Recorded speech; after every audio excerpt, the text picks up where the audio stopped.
one day, my mother actually decided to do it. That which we've all considered, but not really considered. That of which the consequence may not be the abolition of pain, but perhaps the intensification of pain by those who love causes a new breakthrough, a new field for life to exist on, a new dimension of the soul. Because when the conditioned, dependent mind-soul of pre-suicide contemplates the transcendence of pain,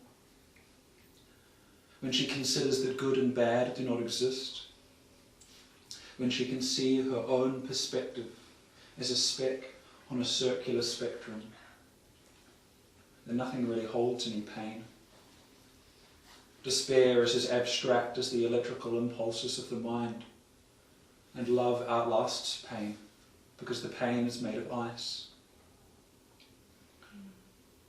In the early morning, when the air is cool, crisp, when the clouds are lit from below as the sun emerges from the rim of the earth, and there's nothing to remember, and there's no reason to laugh or cry, and the blue-grey morning light intensifies and warms with yellow, and the potential of the miracle of Wednesday, the 2nd of August 2017, almost overwhelms you. Almost, but doesn't. Because nothing bad could possibly happen. Just the possibility that love will open up a little more. That maybe an intensification will occur again today. That again your life will intensify, and that this time you'll handle it better, because this time there is no sadness. And this time you realise there's nothing to lose, because you lost everything once and all it left you with was peace. And the bright round sun pops up directly above the trees and announces, Quinoa, today you get more than an all-pervasive peace and love. Today, the possibilities of this planet I sustain will shine forth to you, and you will accept them graciously. And maybe you'll cry, but your tears will hit the ground and soak in and sustain new growth. Your tears will enrich the soil because they are bursting with forgiveness, and the burden will be shared by the entire sphere of planet Earth. One globe in which we all share the load of each other's pain and love. Where while there's hunger, we're all hungry. Where while there's hope, we're all optimistic. Where while there's expression, there is evolution. And where there is freedom and liberty, there is awareness that troubles and myriad unstable ideas that dissolve instantly. And that even though polystyrene takes 10,000 years to dissolve, we can always stop making it. And one day we'll realise that it's been 10,000 years already since we stopped making polystyrene, and didn't the millennia just fly by? Look at everything that's happened since then. It's hard to believe it's been only 10,000 years.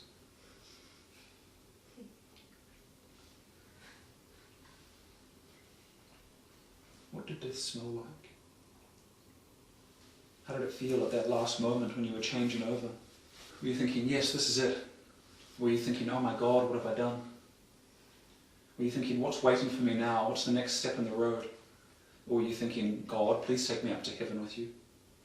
What was the hoped for result? And was it successful?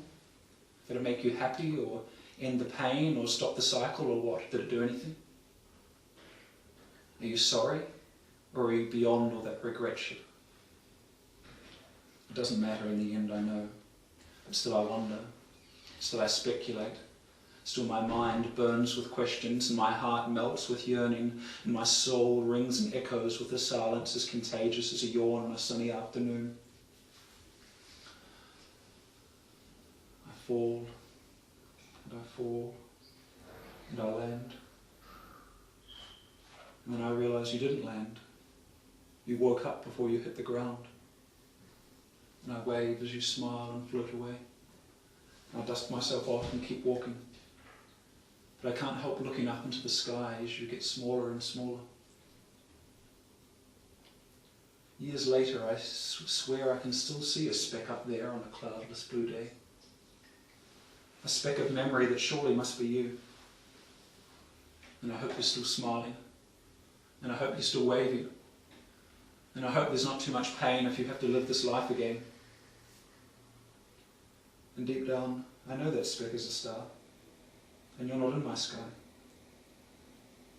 And I know you never really left, because almost 3 years later, your reverberations are still reverberating. And your echoes still move me. And the eyes in your photograph speak of warm, abstract memories, not death and sadness. More of a wonderful, unbelievable, majestic sense of amazement at the vastness and potential of a universe that can sometimes feel so small. An awareness that the accumulations we call life can at any time crumble to dust and it's still okay. And that at any moment we can drop everything and walk out the door and there's a new life waiting, like an old shirt, crumpled in a heap, but able to be untangled, smoothed. But it's only a shirt. You can take it off and expose your chest to the weather and to passing judgmental eyes, and that's okay. You can raise your arms to the sky and laugh and howl and dance, and you will look weird, and that's okay. And that one day you will die, and that is okay too.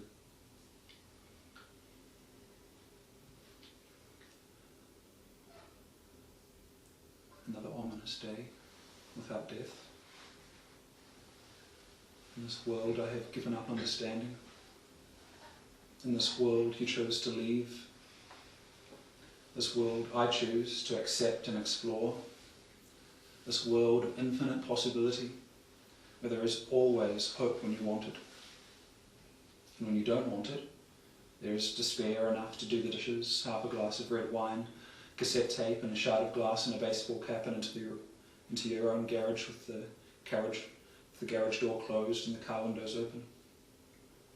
When you need that despair, you can turn on the ignition and lay back breathing in poison fumes until the oxygen in your blood, poisoned by burnt carbon monoxide, poisons your entire body and your heart stops beating and your soul leaves your body and your body lies there inanimate, and your concerned friend comes and he's shocked and upset and has to call the police and call your family and say, sorry, your mum's dead. When you need that pain, it's not hard to find. When you need peace of mind, it's not far away. Meaning and meaninglessness are sold in the same department. They cost the same, but everyone has their preferred flavour. Because despair is as irrelevant as the tick of the clock. Because we shit out as much as we eat, and we always must face tomorrow. Because whatever we humans are composed of, it will survive. If we are mere matter, all will soak into the earth. If we are also energy, all will continue through the people we touched, the space we inhabited, and the acts we committed. If we are also spirit soul, then we will depart and inhabit another life, and be all-knowing until another birth instills ignorance again. I don't know what we are, or where you are, or what happens, or what the point is. But I know you love me. You birthed me. I am eternal. I find myself here now in this form. I am a human male in an atomic universe, and I think I'll die, and I think I need to work to live, and I think I know because I don't know, but really I know more than I think I do, but not as much as I wish I didn't. And nothing makes more sense than that sentence. Except my breath as the sun rises. Except hugs and handshakes at front door mornings. And the acceptance that my left shoulder hurts and I'm getting cold. And the acceptance that eventually I'm going to finish writing this and I'm going to go inside and have to figure out what to do with the rest of my day. And that maybe I'll waste it. Because masturbation and suicide don't make babies. Because pain is subjective.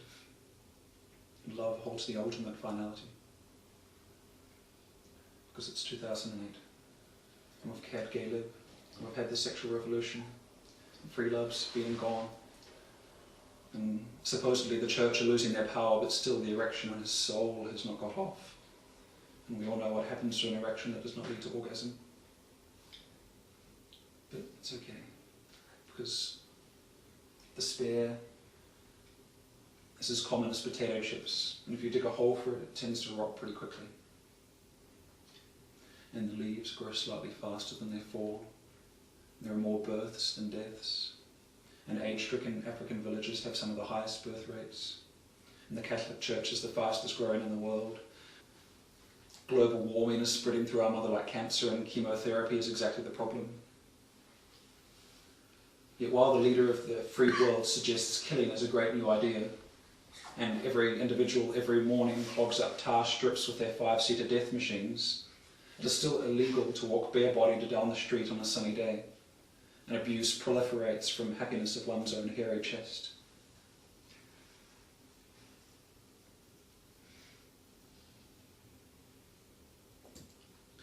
Sanitized filth clutters my face. Hypocritical mantras burn my lips.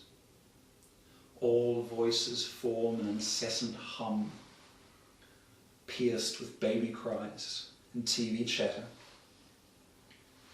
Crown of thorns fashioned from self-portraits.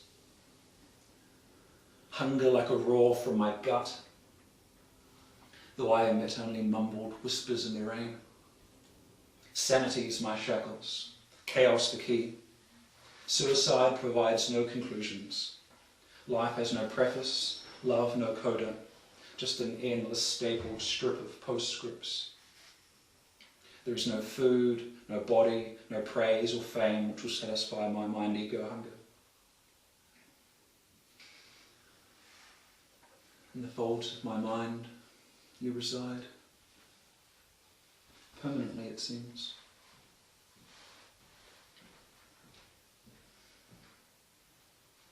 What is receding into the distance? And what is brightening, becoming focused in my mind?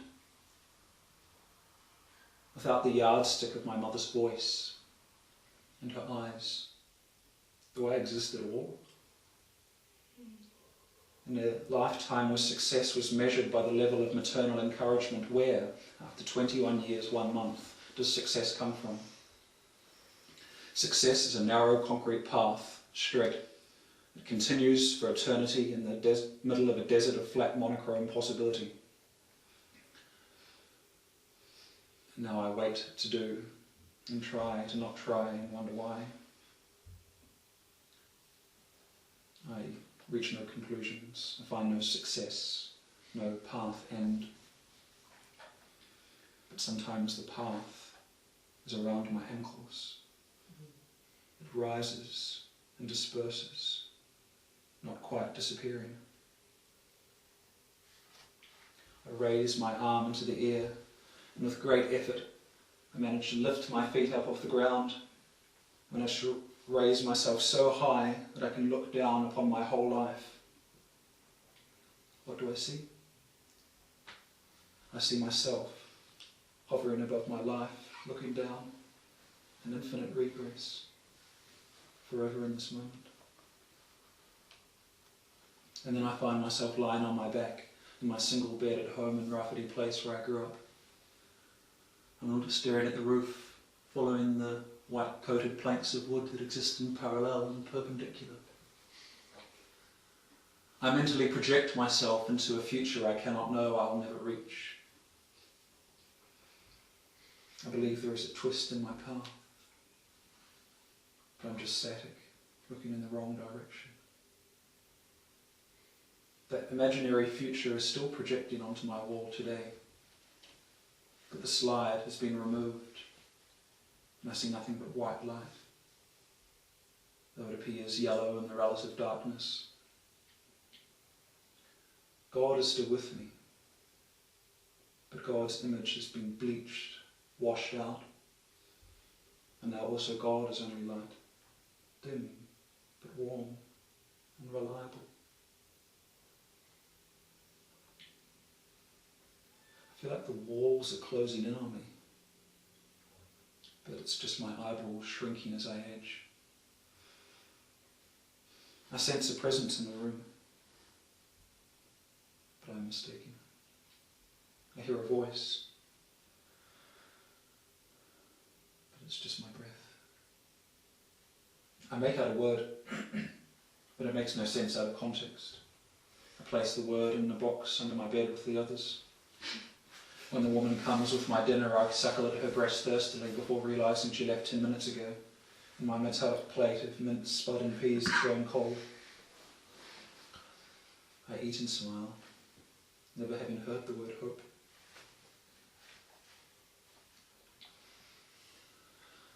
Majestic rain, and my hands are like dripping paint. And angels drop out of the sky, hit by passing cars. And my tears clog up the pores of the earth. And if only death was the final end, life would make more sense. Will the wind rain wash away my sins like the leaves down the path? Will winter provide the womb-like insularity of bathtubs and hot water bottles? I break my key off on the inside lock, and now forever I'm trapped in the bed sheets of my dreams. The dominant realm this winter will be that in which my body is dormant. Inside my head, inside my bed, I'll create great dramas and truths through ink and paper and inspiration. Caffeinated, fairly traded tea will be my drug of choice. Friendship will shrink into a potent tincture, and the presence of my father will finally outgrow the death-love memory of my mother. Passionate research will replace vague yearning, and the future will be so close I can touch it. And all this begins now, because I have spoken this prophecy into the universe, because now is the only time, because this life already began over 23 years ago, because I said so, because I'm your mother. Because my mother has entered my atomic structure. Because I'm not sure I want to exercise her. Because the silly woman wasn't finished. Because I'm not silly, don't say that about me. I was confused, helpless, weak. Because I didn't know what else to do. Because it all looked so difficult. Because my utilitarian purpose expired. Because no one would stay with me. Because I didn't hear the right thing at the right time. Because I finally felt powerful to make an impact. Because of failure. Because I'd had enough. Because all I had left was love and it wasn't enough. Because hope? What's hope? Because my daddy was calling me, I missed him badly. Because I was tired and sleeping pills weren't strong enough. Because I knew it wouldn't hurt. Because it was time. Because peace washed over me when I realised, and it was like I'd already done it. Because love. Because pain. Because sadness builds up over a lifetime. Because my religion only exasperated my inadequacy. Because sometimes death knocks on your door, and it's no longer far away. It's no longer abstract. And it's no longer fearful. Because sins only damn you before death. Because it always was and always will be.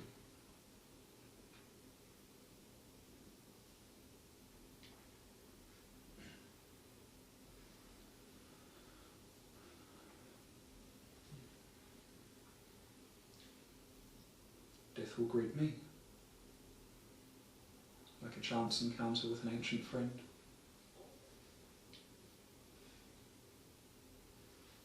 And now where do I sit? And now why do I sit on this deck, on this day? After 23 years, this is where I end up. Te Atatu Peninsula. And any hope of career vanquished. Te Atatu Peninsula. And it's easier to do nothing. Far away from anything that matters. Easier than firing blanks into the sky, and dialing phone numbers hoping for an answer, and to dream of any more than I've got, and to pretend there's something to hope for, and to realise nothing will remain, and to accept that death will take everything, and to honour my own confusion, and to love my own fear, and to advertise my insecurity.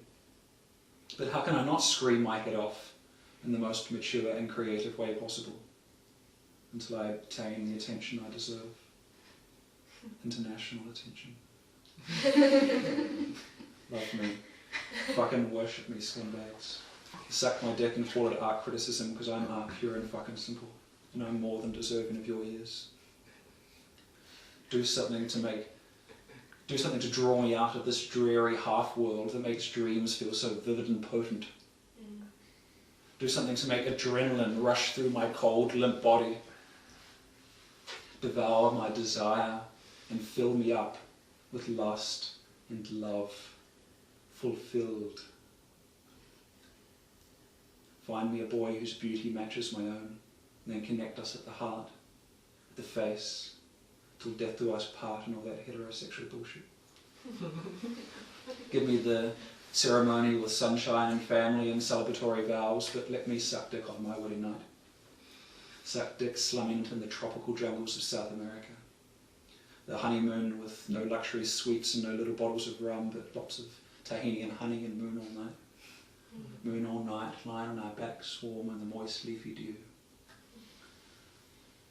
Don't bury me in drudgery, repetition of employment, hollowness of unemployment, necessity of rent and bills and hire purchases and drugs and groceries and Sky Television subscriptions, all so essential to my continued existence in Te Atatū Peninsula, where white skin and house alarms followed the influx of financial investment, where cycling boys sneak up behind you and scream in your ear, where it's not okay to walk topless on a sunny day, where I piss on citrus tree before the joggers start passing, and where a couple of ducks are roosting on the lawn, waiting for love or breadcrumbs or content just to sit through the day.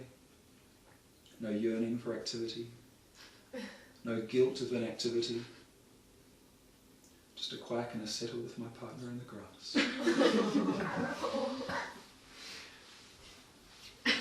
And in time, death will hold no sadness. Death whose honesty is final. Death whose confidence is a veiled gift. Death whose violence is love. Death whose days are transitional. Death for whom grief is a reluctant friend. And that grief itself is transitory. And grief is a cattle prod. Death for your force, for your permanence, for your definitive change. I thank you. And tentatively await further correspondence. Life is the truly fearful prospect. Unlike death, life has no context. As pointlessly beautiful as love, as sprawling and formless as great waters. Fight it or succumb to it. Cup it in your hands and drink. Coalesce with life, and death will flash by like headlights in the night. And the drains will open, and the gutter waters flow.